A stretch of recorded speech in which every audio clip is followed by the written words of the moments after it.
Complete. વિદ્યાર્થી મિત્રો, good morning. આપણે આગલા વિડીયોની અંદર સ્થળાંતર એટલે શું, સ્થળાંતરના પ્રકારો, એના પેટા પ્રકારો વિશે આપણે સમજ્યા, ઊંડાણપૂર્વક અભ્યાસ કર્યો. હવે આ વિડીયોની અંદર સ્થળાંતરના કારણો લઈશું. એટલે કે સામાન્ય રીતે સ્થળાંતર, ચાર કારણો, સ્થળાંતર કયા કારણે થાય છે એ વિશે જે ઊંડાણપૂર્વકની માહિતી આપણે ભણવામાં આવશે, આને સ્થળાંતરના કારણો કહેવાય. તો સામાન્ય રીતે સ્થળાંતર ચાર કારણે, સ્થળાંતરના મુખ્ય ચાર કારણો છે. એમાં પહેલું કારણ છે આર્થિક કારણ. આર્થિક કારણ એટલે આવક મેળવવાના ઉદ્દેશથી સ્થળાંતર કરવામાં આવે, આને આર્થિક સ્થળાંતર કહેવાય. બીજું કારણ છે સામાજિક કારણ. સામાજિક કારણ એટલે કે સામાજિક રીત રિવાજના કારણે એક જગ્યાએથી બીજી જગ્યાએ સ્થળાંતર કરવું પડે, આને સામાજિક કારણ કહેવાય છે. ત્રીજું કારણ છે રાજકીય કારણ. રાજકીય કારણ એટલે કે રાજકીય ઉથલ પાથલના કારણે લોકોને એક જગ્યાએથી બીજી જગ્યાએ જવા માટે મજબૂર થાય, અને રાજકીય કારણ કહેવાય.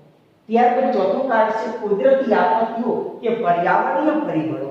એટલે કે કુદરતી આપત્તિ આવે અથવા કોઈ આર્થિક વિકાસ માટે કોઈ ઝોન ઊભા કરવામાં આવે, જેના કારણે લોકોને એક જગ્યાએથી બીજી જગ્યાએ જવું પડે, એને પર્યાવરણીય એટલે કે કુદરતી આપત્તિ કે પર્યાવરણીય કારણ કહેવાય છે. આવા ચાર કારણો છે. એ ચાર કારણોમાં પહેલું કારણ આપણે જોઈશું આર્થિક કારણ. તો આર્થિક કારણના પેટા પ્રકારો એટલે 6 પ્રકાર છે આર્થિકના. તો આપણે જે આગળ મેં કીધું એમ આર્થિક કારણ એટલે શું, તો કે આવક મેળવવાના ઉદ્દેશથી અથવા ધંધા રોજગારના કારણે એક જગ્યાએથી બીજી જગ્યાએ સ્થળાંતર કરવું પડે, એને આર્થિક કારણ કહેવાય. એ આર્થિક કારણમાં પહેલું કારણ જોઈએ છે નોકરી, વ્યવસાય કે ધંધા માટે.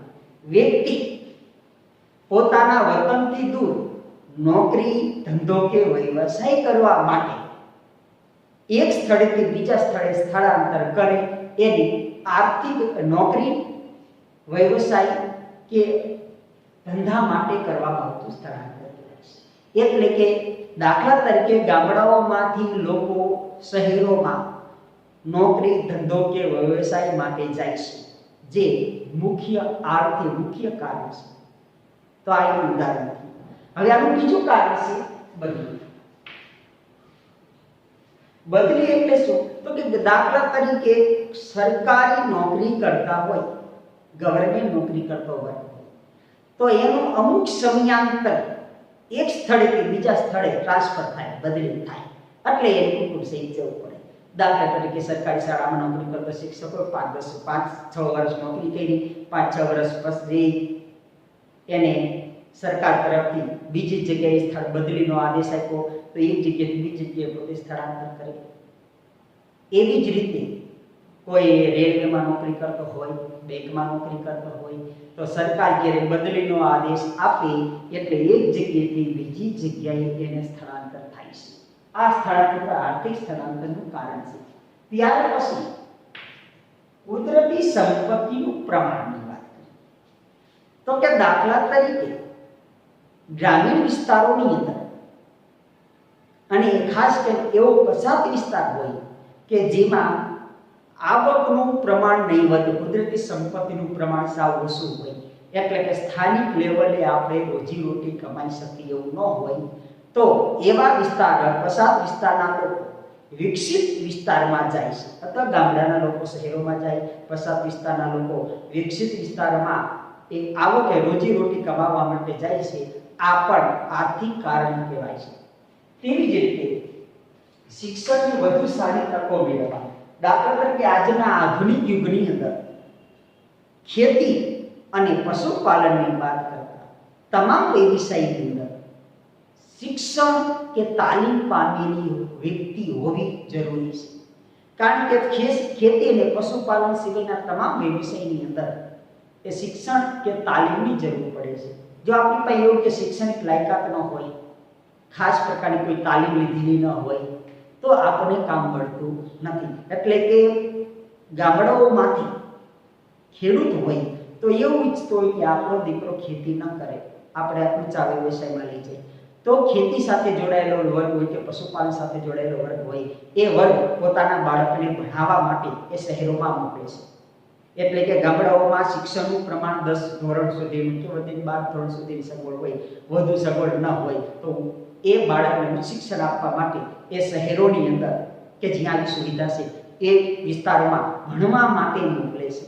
તો આવી રીતે સ્થળાંતર થાય તો એને પણ આર્થિક કારણ કહેવાય, કારણ કે શિક્ષણ લીધા પછી એ વ્યક્તિ સારી એવી રોજગારી મેળવવાની તક, એને કૌશલ્ય પ્રાપ્ત થતા એક અત્યારે ભણવા માટે જાય છે, સમય જતા એ કોઈ શહેરની અંદર જઈ અને કાયમી સ્થળાંતર થશે.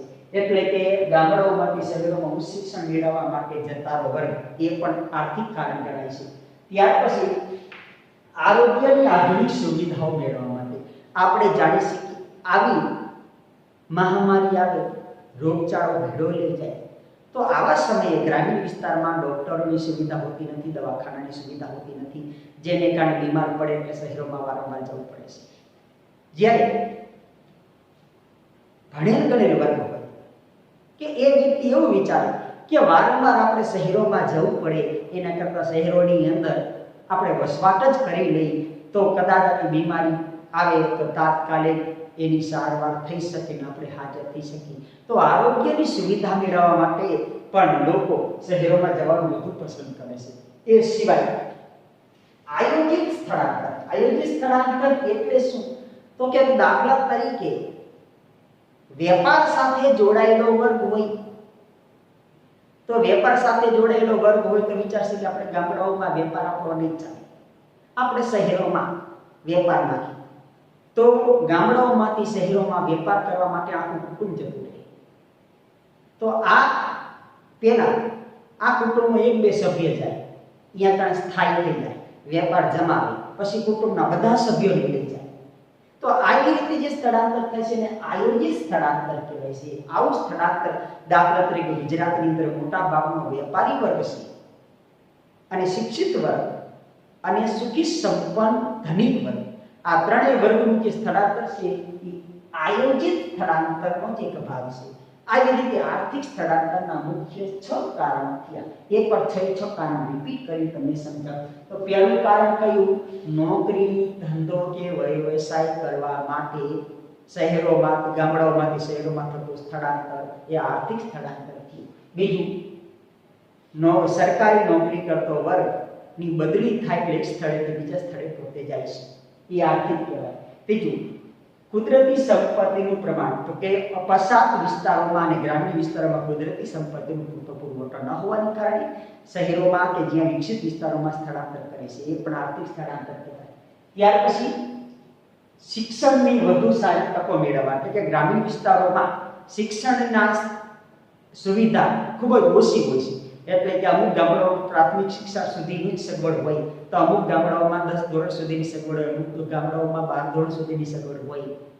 એથી વધુ કોલેજ સુધીની શિક્ષણની સુવિધા હોય એવું કદાચ 1-2% ગામડાઓમાં હોય, બાકી મોટાભાગના ગ્રામીણ વિસ્તારોમાં આવી સુવિધા હોતી નથી. એટલે ઉચ્ચ શિક્ષણ મેળવવા માટે પણ ગામડાઓનો વર્ગ શહેરોમાં જે છે તે નાના શહેરોમાંથી મોટા શહેરોમાં પણ ઉચ્ચ ડિગ્રી મેળવવા માટે જાય છે. આ શિક્ષણની કારણ કહેવાય. આ કારણ આર્થિક કારણ છે. તે સિવાય આરોગ્યની સુવિધાઓ શહેરોમાં વધારે છે, ગામડાઓમાં થોડી હોય છે. એટલે કાયમી ધોરણે આપણે સ્વસ્થ રહેવું હોય તો શહેરોમાં આવી સુવિધા મળતી હોવાથી લોકો શહેરોમાં જવાનું વધુ પસંદ કરે છે. અને આયોજિત સ્થળાંતર એટલે આખું કુટુંબ પોતાનો આખો વ્યવસાય શહેરમાં સ્થાયિત કરે અને કુટુંબ સહિત જતા રહે, એને આયોજિત સ્થળાંતર કહેવાય. આ પહેલું કારણ. હવે આપણે બીજું કારણ જોઈએ, સામાજિક કારણ. સામાજિક કારણ એટલે દરેક વ્યક્તિ પોતાના સમાજ સાથે જોડાયેલો છે. એટલે કે ભારતની સંસ્કૃતિ એક સામાજિક વ્યવસ્થા સાથે જોડાયેલી છે. એટલે કે ભારત માનવી એક સામાજિક પ્રાણી છે. એટલે સમાજ દ્વારા ઘડેલા તમામ નીતિ નિયમોનું એને પાલન કરવું પડે છે. પછી ગરીબ હોય કે સુખી સંપન્ન હોય, અભણ હોય કે બહુ ભણેલો હોય, પણ સામાજિક પરંપરામાં એને રહેવું જ પડે છે. એ દ્રષ્ટિએ જોઈએ તો બે કારણ થાય. એક તો લગ્ન, તો ભારતીય સંસ્કૃતિ પ્રમાણે દીકરીઓના લગ્ન થાય એટલે એ પોતાના સાસરે જતી રહે. આવી રીતે સ્ત્રીઓનું સ્થળાંતર લગ્ન વ્યવસ્થાને કારણે ફરજિયાત ધોરણે તમામ દીકરીઓ પોતાના મા બાપનું ઘર મૂકીને પોતાના પતિના ઘરે જવું પડે છે. તો આ રીતનું સ્થળાંતર એ સામાજિક સ્થળાંતરનું એક કારણ છે. તો એ સિવાયનું બીજું કારણ પણ કહ્યું તો કે પતિ નોકરી ધંધો કરવા ગયો હોય શહેરમાં, એના લગ્ન થઈ જાય એટલે એના પોતાની પત્ની, પોતાના મા બાપ અને પોતાના પરિવારને પણ સાથે લઈ જાય છે. એ પણ લગ્નેતર સંબંધનું જ એક કારણ છે. આ પણ સામાજિક કારણ છે. એ સિવાય બીજું કારણ સામાજિક રીત રિવાજોમાંથી મુક્તિ મેળવવા માટે. આપણે જાણીએ છીએ કે ગ્રામ્ય વિસ્તારોમાં હજી પણ લોકો રૂઢિચુસ્ત હોય છે, જૂની રૂઢિ જૂની પરંપરાઓમાં માનનારા હોય છે અને અંધશ્રદ્ધા વહેમમાં માનનારા હોય છે. જ્યારે ગામડામાં નવી પેઢી એટલે કે આજનો ભણેલ ગણેલ વર્ગ, જેમાં તમારો બધાનો સમાવેશ થાય છે, એ વર્ગને એજ્યુકેશન વધતા, શિક્ષણ વધતા હવે અંધશ્રદ્ધા, કુરિવાજ, રૂઢિચુસ્તતા એને હવે ગમતી નથી. જેના કારણે એ પોતાના વિચારો, સ્વતંત્ર વિચારસરણી અને પોતાની લાયકાત અને પોતાની આવડત પ્રમાણે પોતાની રીતે જીવન જીવવું હોય તો ગ્રામ્ય વિસ્તારમાં ન જીવી શકતો. એટલે એ વ્યક્તિ શહેરોમાં જવાનું વધુ પસંદ કરે છે. દાખલા તરીકે ગામડાઓમાં લાજ પ્રથા હજી પણ છે. જ્યારે આજની ભણેલ ગણેલ છોકરીઓને લાજ પ્રથા ગમતી નથી. એને કારણે એ હંમેશા શહેરોમાં જવાનું વધુ પસંદ કરે છે, કારણ કે અહીંયા કારણે લાજ પ્રથા નથી. તો સમાજના અને એવી જ રીતે ગામડાઓમાં રહે તો એને સાડીમાં પહેરી અને ફરવું પડે. જેમ શહેરોમાં જાય તો એ પોતે આજે જેમ આધુનિક મોડર્ન છોકરીઓની જેમ પોતે રહી શકે. એટલે કે એ રીતે છોકરાઓ પણ આવું ઈચ્છતા હોય છે કે જૂની રૂઢિ મા બાપની સામે રહેવું હોય, ગામડેમાં રહી તો આપણે આપણી રીતે રહી શકીએ નહીં, એના કરતાં શહેરોમાં જતા રહી તો આપણે આપણી રીતે આધુનિક જીવન જીવી શકીએ. એટલે સામાજિક રીતિ રિવાજોમાંથી મુક્તિ મેળવવા માટે પણ શહેરોમાં જાય છે. આ છે સામાજિક કારણ. હવે જોઈએ રાજકીય કારણો. રાજકીય કારણો એટલે જુદા જુદા દેશ વચ્ચે થતા યુદ્ધો, બનાવો, અણબનાવો અને સરકારના કાયદા કાનૂનને કારણે પણ ઘણી વખત મોટા ભાગની વસ્તીને એક જગ્યાએથી બીજી જગ્યાએ જવું પડે છે. અને રાજકીય કારણ કહેવાય. એટલે કે સરકારના કારણે આપણે એક જગ્યાએથી બીજી જગ્યાએ સ્થળાંતર કરવું પડે. એના કારણમાં જઈએ તો પહેલું કારણ છે યુદ્ધ અને અશાંતિ. દાખલા તરીકે યુદ્ધ અને અશાંતિ બંને મુદ્દાને અલગ અલગ હોય. યુદ્ધ અને અશાંતિ. યુદ્ધ એટલે બે દેશો વચ્ચે યુદ્ધની પરિસ્થિતિ સર્જાય. એવી પરિસ્થિતિમાં દેશની બોર્ડર પર રહેલા ગામડાઓ અને શહેરના લોકો બોર્ડર પરના પોતાના ગામ ઘર બાર છોડી અને દેશના અંતરિયાળ વિસ્તારમાં આવી જાય છે. કારણ કે યુદ્ધની પરિસ્થિતિ હોય તે વખતે પોતાના ઘર, પોતાના ગામ દુશ્મનોના મિસાઇલના ટાર્ગેટ ન બને એ માટે યુદ્ધની પરિસ્થિતિ સર્જાય એવા સમયે બોર્ડર પરના ગામડાના લોકો અંતરિયાળ વિસ્તારમાં સ્થળાંતર કરે છે. એવી રીતે વારંવાર જે આતંકવાદી પ્રવૃત્તિ, દાખલા તરીકે ગુજરાત, રાજસ્થાન, પંજાબ અને જમ્મુ કાશ્મીરની બોર્ડર પર વારંવાર આતંકવાદીઓના હુમલા થાય છે. જેનાથી કંટાળીને અહીંયાની સંપત્તિ મૂકીને પણ ઘણા બધા લોકો કાયમી ધોરણે અહીંયાથી વસવાટ સ્થળાંતર કરી ગયા. દાખલા તરીકે કાશ્મીરી પંડિતોનું સ્થળાંતર એ આ યુદ્ધને કારણે છે. એવી જ રીતે અશાંતિ તો ઘણા બધા એવા શહેરો છે કે જેમાં વારંવાર કોમી રમખાણો થતો, બે જ્ઞાતિઓ વચ્ચેના યુદ્ધ અથડામણ થતા હોય છે. જેનું પરિણામ એ આવે છે કે વારંવાર કોમી રમખાણો થાય, વારંવાર યુદ્ધ અથડામણ થાય, જેના પરિણામે વેપાર ધંધા ઉપર એની વિપરીત અસર થાય છે. જેના પરિણામ શું સમજુ વર્ગ છે એ પોતાના વ્યવસાયને આવી અશાંત વાતાવરણ છે કે વારંવાર કોમી રમખાણું થવાને કારણે એને વારંવાર પોતાની દુકાનો હળગાવી દેવાના ઘટના બને છે, પોતાના વાહનો હળગાવી દેવાના, ઘણી વાર કોમી રમખાણને કારણે પોતાના ઝૂંપડા કે પોતાના ઘરો પણ હળગી જાય. આવી પરિસ્થિતિ થાય, વારંવાર આ કોમી રમખાણનો ભોગ બનવું પડે છે, જેના પરિણામે રહેવામાં તો તકલીફ પડે છે, તો ધંધો કરવામાં તકલીફ પડતી હોય છે. જેના પરિણામે સ્વરૂપ આવા સમજુ વર્ગ છે એ આવા વાતાવરણવાળા દૂષિત વાતાવરણના એરિયા છોડી અને કાયમી ધોરણે નાના શહેરોમાં પાછા આવતા રહે, જેને આપણે સ્થળાંતર બેક કહેવાય છે, પાછા વળો પુશબેક કહેવાય છે. તો પુશબેક કરે છે એટલે કે મોટી સિટીમાંથી નાની સિટીમાં લોકોનું આવું, શહેરોમાંથી ગામડામાં આવવું એ અશાંતિનું કારણ છે. તો આવા કારણે પણ લોકો સ્થળાંતર કરે છે, આ રાજકીય કારણ છે. એ સિવાય છે તો ઘર્ષણ નિવારણ. ઘર્ષણ નિવારણ એટલે આવી ઘટના આજે જોઈએ તો મોટા શહેરોમાં વધુ હોય છે. મોટા શહેરોની અંદર અમુક જ્ઞાતિઓના જૂથ અથડામણ વારંવાર થાય છે.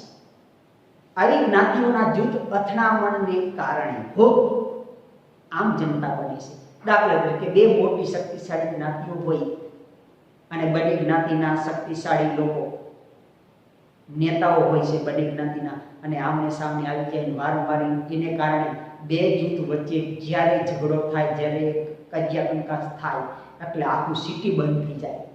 કર્ફ્યુ લાગી, વારંવાર કર્ફ્યુ, વારંવાર બે જૂથ વચ્ચે અથડામણ થતું હોય, વારંવાર કર્ફ્યુ લાગતું હોય, અથવા આવા તત્વોના કારણે, આની લુખાકીરીને કારણે સમજુ વર્ગને પોતાનો વેપાર ધંધો કરવામાં તકલીફ પડતી હોય, પોતાની નોકરી કરવામાં તકલીફ પડતી હોય, રહેવામાં તકલીફ પડતી હોય, તો એવા લોકો એવી સમયે વારંવાર કોઈ સામે બાજુ વારંવાર પોતાના ધંધા ઉપર અસર થાય, એનાથી કંટાળી અને એ લોકો એમ કે આખો ખાતા અડધો ખાઈશું પણ શાંતિથી જીવન જીવી શકે, શાંતિથી નોકરી ધંધો કરી શકે એવા વિસ્તારમાં સ્થળાંતર કરવું સારું એમ વિચારી અને લોકો મોટા શહેરો મૂકી નાના શહેરોમાં આવતા રહેશે. ઘણી વખત શહેરો છોડી ગ્રામ્ય વિસ્તારોમાં પણ આવતા રહેશે. તો આને ઘર્ષણ નિવારણ અર્થે કરવામાં સ્થળાંતર આ પણ રાજકીય કારણ છે, કેમ કે સરકારની રાજકીય નીતિને કારણે આવી ઘટનાઓ બને, બાકી સરકાર સક્સેસ હોય તો આવી ઘટનાઓ કદી ઘટે નહીં. ત્યાર પછી ચોથું કારણ છે કુદરતી આપત્તિઓ કે પર્યાવરણીય પરિબળ. આ પરિબળને બે ભાગમાં વહેંચી, એક પેલું કુદરતી આપત્તિઓ, બીજું પર્યાવરણીય પરિબળ. તો કુદરતી આપત્તિની વાત કરીએ તો દેશમાં વારંવાર દુષ્કાળ પડવો, ધરતીકંપ થવો, અનાવૃષ્ટિ થઈ, અતિવૃષ્ટિ થઈ, રોગચાળો ફેલાવો, આ બધી મહામારી આવી, આ બધાને કારણે મોટા ભાગના લોકોનું વારંવાર સ્થળાંતર કરવું પડે છે. દાખલા તરીકે દુષ્કાળ પડે તો ગ્રામીણ વિસ્તારોમાંથી શહેરી વિસ્તારમાં લોકો સ્થળાંતર કરે છે. મહામારી આવે તો શહેરોમાંથી ગામડાઓમાં લોકોનું સ્થળાંતર થાય છે. એવી રીતે કુદરતી આપત્તિઓ આવે, રોગચાળો ફેલાઈ ગયો હોય, એવી રીતે દુષ્કાળ થયો હોય, અતિવૃષ્ટિ થાય અને કોઈ વિસ્તાર નદી કિનારાના વિસ્તારો ડૂબમાં આવી જાય, તો એવા સમયે રાતોરાત વારંવાર આવી રીતે પોતાનો વિસ્તાર પાણીમાં ડૂબવા આવી જતો હોય, તો એવા સમયે લોકો વિચારે કે આ નદી કિનારા વિસ્તારમાં રહેવું કરતાં સારી જગ્યાએ રહેવું સારું. તો આવી રીતે પણ લોકો એ વિસ્તાર છોડી અને સલામત જગ્યાએ સ્થળાંતર કરતા હોય છે. તો આ સ્થળાંતરની કુદરતી આપત્તિને કારણે થતું સ્થળાંતર કહેવાય છે. દાખલા તરીકે કંડલા બંદરમાં વાવાઝોડું ફૂંકાણા પછી લોકોને સમજાણું કે દરિયા કિનારે રહેવાથી જોખમ વધારે છે, તો દરિયા કિનારેથી 10-12 કિલોમીટર દૂર રહેવું સારું. એ રીતે થયું સ્થળાંતર, એટલે કે દરિયા કિનારામાં લોકો વસવાટ કરવાની બદલે થોડા દૂર રહેવાનું પસંદ કર્યું. એમ નદી કિનારાના નીચાણવાળા વિસ્તારમાં રહેવાને બદલે ઊંચાણવાળા વિસ્તારમાં રહેવાનું વધુ પસંદ કરે છે. તો આને એવી રીતે વારંવાર દુષ્કાળ પડતો હોય અને સિંચાઈની સગવડો ન હોય તો એવા ઓછા વરસાદવાળા વિસ્તારોમાં લોકો મોટા ભાગે છોડી અને જ્યાં બારેમાસ વહેતી નદી હોય કે ફળદ્રુપ પ્રદેશ અહીંયા સ્થળાંતર કરતા આ બધા છે કુદરતી આપત્તિઓને કારણે થતા સ્થળાંતર. એવી જ રીતે પર્યાવરણીય પરિબળની વાત કરીએ તો પર્યાવરણીય પરિબળ એટલે દેશના આર્થિક વિકાસ માટે કુદરતી સંપત્તિનો સરકાર વારંવાર ઉપયોગ કરે છે. દાખલા તરીકે બારેમાસ વહેતી નદીઓની આડે બંધ બાંધવામાં આવે, બહુહેતુક યોજના જેને આપણે કહીએ, તો જેના પરિણામે મોટા ભાગના વિસ્તારો પાણીમાં ડૂબી જાય છે, જેના કારણે એ લોકોને વિસ્તાર છોડી અને અન્ય સ્થળે લઈ જવા પડે છે. દાખલા તરીકે નર્મદા બંધ બંધાતા મોટા ભાગના વિસ્તારો પાણીમાં ડૂબી ગયા, જેને કારણે એ વિસ્તારના લોકોને ગુજરાત કચ્છ કાઠિયાવાડના વિસ્તારોમાં તે અન્ય વિસ્તારોમાં એને સ્થળાંતરિત કરવું પડ્યું, જે કુદરતી પર્યાવરણીય પરિબળોનું કારણ કહેવાય છે. આવી રીતે નદીઓને આડે વારંવાર બંધો બાંધવામાં આવતા હોય, જે એ ઉપરાંત કોઈ જંગલો